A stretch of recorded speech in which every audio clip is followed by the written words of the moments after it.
Hi everyone, my name is Alexandria Greco and this is my second semester here at Wayne working to complete my MBA. I graduated from Wayne State with my undergrad in supply chain a couple years back, so I'm very excited to be back furthering my education.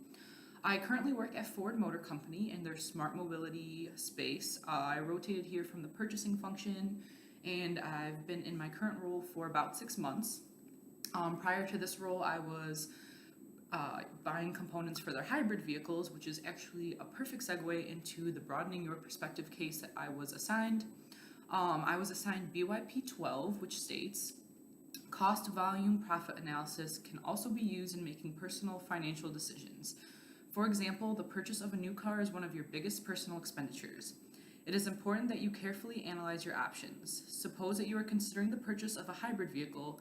Let's assume the following facts. The hybrid will initially cost an additional $4,500 above the cost of a traditional vehicle, and the hybrid will get 40 miles per gallon of gas, while the traditional car gets 30 miles per gallon. Also assume that the cost of gas is $3.60 per gallon, and what other factors might you want to consider? So the biggest thing I've learned from doing research and working in the field is that the largest group of people who actually care about this green initiative is the automotive industry. With all the state and federal regulations out right now, everyone's trying to cut their carbon emissions. So although a lot of customers nowadays can try to be eco-friendly and want to purchase vehicles that are better for the environment, a lot of people just want the biggest bang for their buck, and a lot of times that isn't the hybrid option. So it's also fairly difficult to forecast the cost benefits or hits in this type of area just because gas prices can fluctuate so quickly. But luckily, gas has stayed pretty consistent over the past couple years, but who knows when the next spike or fall could be. And when the gas is cheap, less people are willing to invest in a hybrid option. So although the industry has improved from when the hybrid vehicles first hit the market back in the early 2000s, there's still some work that needs to be done before an automaker can make a hybrid vehicle that's both cost and fuel efficient. So BYP12 asks, along with mileage, vehicle cost, and the cost of gas, what other factors should we consider in making the decision to purchase a hybrid vehicle over a traditional vehicle? In this particular scenario, when calculating the variable costs and break-even points, we would be saving about 30 cents a mile using the hybrid vehicle as long as the vehicle lasts 150,000 miles to offset that initial $4,500 investment. So with this being said, it does leave out some very interesting factors when deciding what the best option would be. And the first one would be the maintenance. So lithium batteries and hybrid vehicles actually make up a third of the cost of the vehicle. And so if something were to happen to the battery, it would set a hybrid vehicle owner back approximately $30,000. And I mean, at that point, almost would be worth just buying a whole new vehicle. At the same time, most batteries in the market today only last about 7.5 years or 100,000 miles. So,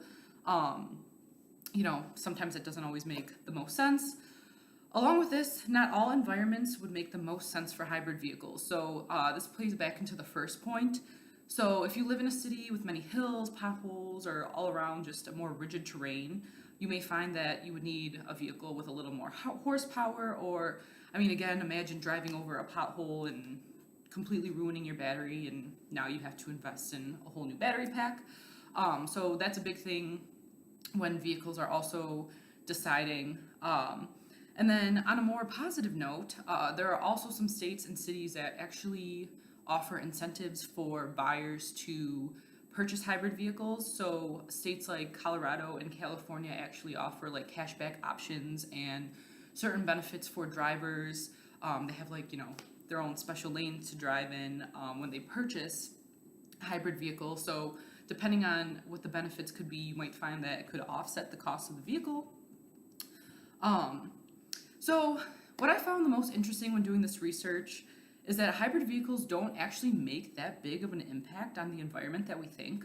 So although the vehicle itself is not producing as much carbon emissions from the tailpipe, most of the power plants and manufacturing plants that either build the vehicles or power the electricity for the charging stations are still coal-fired. So they're still emitting a lot of the toxic gas into the environment.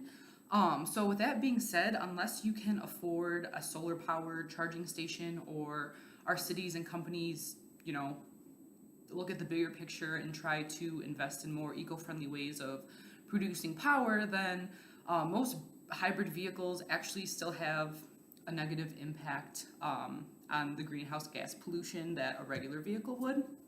So in closing, after the research I have done along with working in the field, I'm still not yet convinced that switching over to a hybrid vehicle would be the best option. Like the analysis that I did, saving 3 cents a gallon for 150 miles or 150,000 miles for a battery that may only last 100,000 miles doesn't really seem like it would, be of any benefit, especially if I'm really eco-friendly and this vehicle isn't actually helping the environment as much as I think. So I do think that the automotive industry and just us as a culture is headed in the right direction, that, these are problems that we should be thinking about, but I just don't think we're quite there yet. But with that being said, I am very excited to see, the future of this industry and what ways we can, try to make this place a better world to live in. So with that being said, thank you so much and have a great day.